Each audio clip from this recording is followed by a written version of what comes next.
Küllü baklava, geçmişten günümüze gelen, kaybolmaya yüz tutmuş en önemli değerlerden birisini biz gün yüzüne çıkardık Misketeller Kadın Kooperatif olarak. Diğer baklavalarla hemen hemen aynı, tek farkı suyuna kül katıyoruz. Tabii bol cevizli, bol tereyağlı, muhteşem bir lezzet oluyor. Açıkçası damakları çatlatıyoruz biz.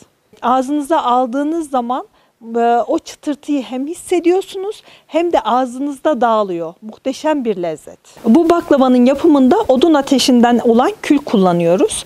Yiyen herkese afiyet olsun. Küllü baklavanın satışları mükemmel. Özellikle Ramazan ayında çokça tercih edildi.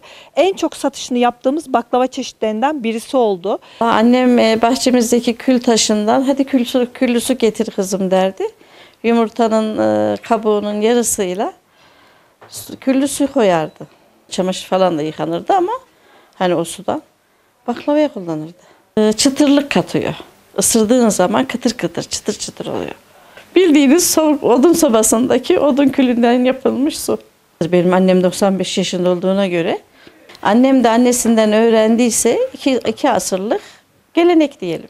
Küllü baklavamıza limon tuzu yok, süt yok, yoğurt yok.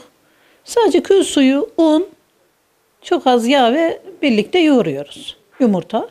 Küllü baklavanın burmasını, tırtıl baklavasını, düz baklavasını isterseler küllü baklava hamurundan yapıyoruz. Şekil olarak hangi şekli isterseler söylüyorlar bize.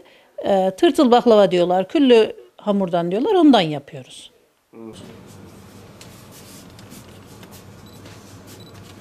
Amasya'dan iyi bayramlar Türkiye.